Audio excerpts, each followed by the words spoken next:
Hi friends, मैं वरिंदर भाई।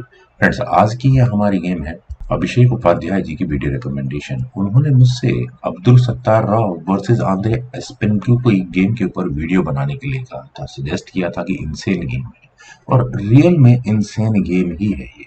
यहाँ नौतरबैक अब्दुल सत्तार राव ने D4 के साथ शुरू किया। आंद्रे एस्पिनको ने यहाँ नाइट F6 खेला, देन हुआ C4 E6 knight C3 bishop B4। Nimzo Indian defence में गेम पहुंच चुकी है। E3 then castle by black, bishop आया D2 स्क्वायर पर, देन हुआ B6 बिशप D3 तो D5, C takes D5 E takes D5 then knight F3 square पर, रुक आया E8 स्क्वायर पर तो रुक C1 यहाँ व्हाइट ने किया, बिशप F8 और इसके बाद यहाँ नॉर्दरबैक ने कैसल किया, bishop B7 then night E5। Night के लिए सिक्योर आउटपोस्ट में इसे मानता हूँ। यहाँ E5 स्क्वायर पर C5 तो F4 डबल सिक्योर आउटपोस्ट हो चुकी है। Knight C6 then knight E2 knight E4 targeting this bishop, लेकिन व्हाइट ने यहाँ अपने नाइट को G3 स्क्वायर पर प्लेस किया और नाइट एक्सचेंज ऑफर दिया।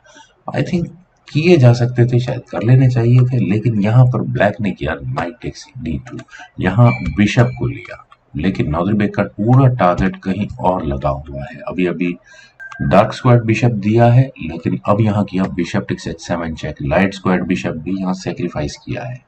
किंग टेक्स H7 होने के बाद हुआ क्वीन H5 चेक, नाइट को लेने में कोई इंटरेस्ट नहीं है नॉर्दरबैक का। किंग गया यहाँ से वापस G8 स्क्वायर पर, queen takes F7 with check, king पहुंच गया H8 स्क्वायर पर, देन हुआ नाइट G6 चेक, किंग आया H7 स्क्वायर पर, देन नाइट F5। यहाँ तक की स्ट्रेटेजी कुछ कुछ समझ में आती थी।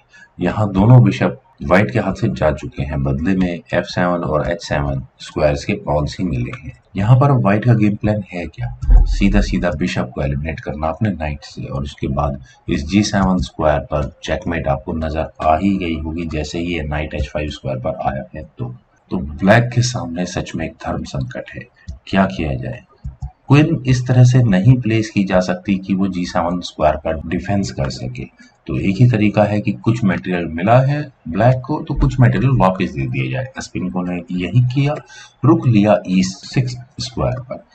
व्हाइट को लालच दिया क्वीन टेक्स E6 का, लेकिन ऐसा होने के बाद नाइट टेक्स F1 और गेम वापस इक्वलाइजर की तरफ चली जाएगी। जो पोजीशनल एडवांटेज अभी भी व्हाइट ने लिया है वो नलीफाई हो जाएगा। है यहाँ खेला गया F5 और पॉन से अपने नाइट पर डिफेंस भी किया और साथ ही साथ रुक पर अटैक भी बनाना है। नाइट टेक्स F1, चलिए रुक तो जाना ही था। दो बिशप और एक्सचेंज सैक्रिफाइस यहाँ पर अभी तक व्हाइट दे चुके हैं। रुक टेक्स F1 हुआ, लेकिन प्रॉब्लम अभी खत्म होती नहीं है। यहाँ पर अब तो नहीं लिया जा सकता, अदरवाइज यहाँ बिशप के बदले में क्वीन आ जाएगी। G7 स्क्वायर का डिफेंस हो चुका होगा, लेकिन फिर भी ब्लैक क्वीन E8 के ऑप्शन को ऑप्ट कर सकता है, क्योंकि प्रेशर बढ़ा हुआ है तो थोड़ा सा मेटल एक्सचेंज कर लिया जाए।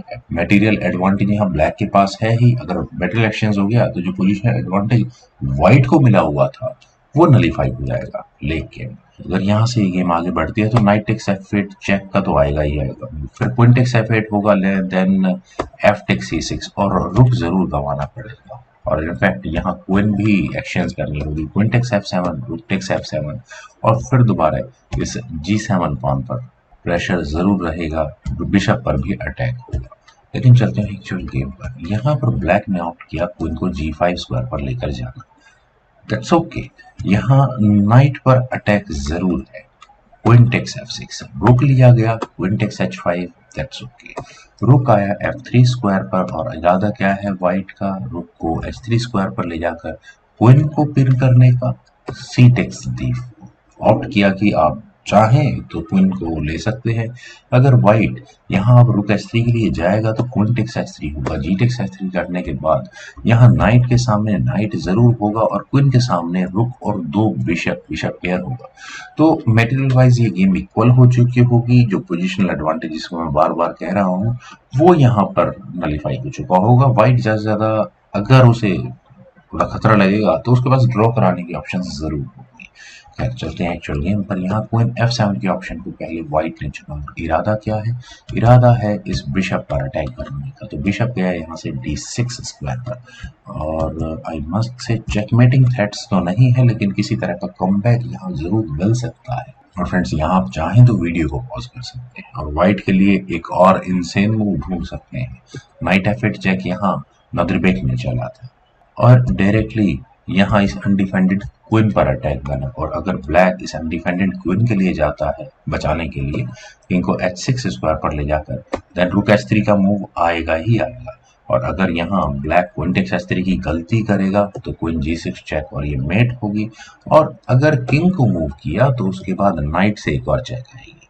किंग कहाँ जाएगा? I don't think g4 square कोई ऑप्शन होगी, क्योंकि उसके बाद फिर यहाँ क्वीन बीच में आ चुकी होगी। किंग को h6 स्क्वायर पर ही जाना होगा, then rook takes h5 check, और वो एक मेट होगी। तो ब्लैक ने यहाँ डिसाइड किया कि ठीक है, चेकमेट से होने से ज्यादा अच्छा है कि अपने क्वीन को सैक्रिफाइस कर दो या क्वीन को दे दो। Rook takes f8, queen takes h5, वो भी एक चेक के साथ। किंग पहुंच गया g8 स्क्वायर पर, देन हुआ f6। फ्रेंड्स एक और डेंजरस मूव है यहाँ, एक सिंपल पॉन पुश ब्लैक के लिए बहुत बड़ी थ्रेट बनकर निकल कर आया है। क्यों? यहाँ रुक टेक्स f6 के लिए ब्लैक बिल्कुल नहीं जाएगा, otherwise queen takes d5 check, और चेक के साथ साथ नॉट एग्जैक्टली बिशप पर, लेकिन किंग जब f8 स्क्वायर पर जाएगा देन रुक टेक्स f6 होगा। g टेक्स f6 होने के बाद क्वीन टेक्स d6 चेक, और रिपीटेड चेक्स देने के बाद पहले बिशप लिया जाएगा और उसके बाद नाइट, यानी कि ब्लैक अपने सभी पीसेस गवा चुका होगा। दूसरी ऑप्शन, अगर यहाँ g टेक्स f6 के लिए ब्लैक जाता है देन क्वीन g6 चेक होगा, किंग h8, रुक h3 check, and that's it, mate.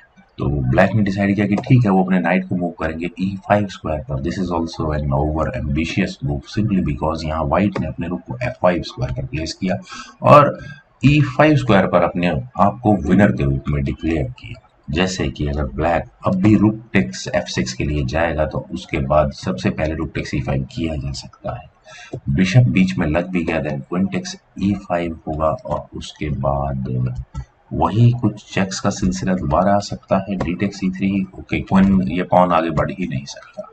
तो आंद्रे एस्पिंको ने यहाँ सीधा अपने जी पॉन को आगे पुश करके रुक और क्वीन पर फ्लॉग बनाया। थोड़ा वीक मूव हो जाता है क्योंकि queen g5, everything is solve, pawn pin हो चुका है।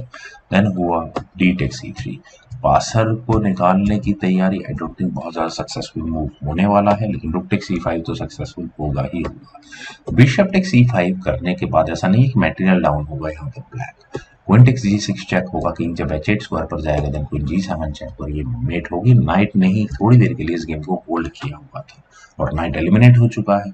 रुक लिया नहीं जा सकता, अदरवाइज चेकमेट हो जाएगी यहाँ। तो किंग को मूव किया गया f7 स्क्वायर पर। देन हुआ रुक टेक्स e3, जो पासर निकला था वो भी है एलिमिनेट हो चुका है। तो ब्लैक की लगभग सारी उम्मीदें यहाँ खत्म होती जा रही है। b4, और यहाँ ब्लैक ने कोशिश की कि चलिए ठीक है, थोड़ा मटेरियल तो मैं भी लूंगा, रुक मैं नहीं छोड़ने वाला। इरादा क्या है ब्लैक का? अपने रुक को यहाँ e8 स्क्वायर पर लेकर आना। लेकिन ऐसा मौका नादिर आखिर देंगे ही क्यों? उन्होंने पहले बी पॉन को आगे पुश किया और रुक को लगाने का मौका ही नहीं दिया। सिंपली पहले मटेरियल एक्सचेंज करना ही होगा। अगर ब्लैक ने अपने बिशप को बचाया सपोज d4 स्क्वायर पर, then queen f4 would be a great problem for black, क्योंकि यहाँ पर क्वीन की चेक जो कि काफी ज्यादा डिसाइडिव होगी, रुक बीच में लगता है तो प्रॉब्लम्स बढ़ेंगी यहाँ पर ब्लैक। तो यहाँ पर एस्पिंको ने डिसाइड किया कि ठीक है, बिशप टेक्स e3, रुक को अभी ले लेते हैं, क्वीन टेक्स e3, और अब रुक बिशप के सामने क्वीन है और ब्लैक के पास 4 पॉन, व्हाइट के पास 5 पॉन है। रुक आया e8 स्क्वायर पर, क्वीन पर अटैक बनाना यूज, क्वीन c3, देन हुआ बिशप c8। ऑब्वियस अगला मूव क्या था? चेक देकर बिशप को लेने की तैयारी थी। देन हुआ a4, बिशप आया f5 स्क्वायर पर, एटलीस्ट ब्लैक का बिशप अब सेफ हो चुका है। देन h3, इरादा जी पॉन को आगे पुश करके बिशप को अनस्टेबल करने का है। रुक आया d8 स्क्वायर पर, क्वीन d4, और यहाँ ये बिशप वैसे जा सकता था e4 स्क्वायर पर, कोई दिक्कत नहीं है। बिशप यहाँ से गया e6 स्क्वायर पर, देन हुआ g4, रुक c8 तो g5। फिलहाल क्वीन फ्री हो चुकी है इस f6 पॉन की डिफेंस से, क्वीन कहीं भी जा सकती है। रुक c1 चेक, वो चेक्स दे सकते हैं ज्यादा से ज्यादा आंद्रे। यहाँ पर किंग है f2 स्क्वायर पर, रुक c2 चेक, किंग g3, और अब कोई अगली चेक आती भी नहीं है। हाँ, शायद अगर वो बिशप उस समय e4 स्क्वायर पर आ जाता तो एक चेक और आ जाती और कोई ज्यादा फर्क पड़ता नहीं। तो फाइनली लैक ऑफ मूव्स की वजह से यहाँ आंद्रे एस्पिंको ने इस मूव के बाद रिजाइन कर दिया। तो फ्रेंड्स, मुझे उम्मीद है काफी इंसेन गेम आप लोगों को जरूर पसंद आई होगी। तो आप लोग इस वीडियो को लाइक करें, शेयर करें और मेरे इस यूट्यूब चैनल प्लीज सब्सक्राइब जरूर करें। आपके कमेंट्स का मुझे बेहद इंतजार रहेगा। Thank you for watching and bye for now.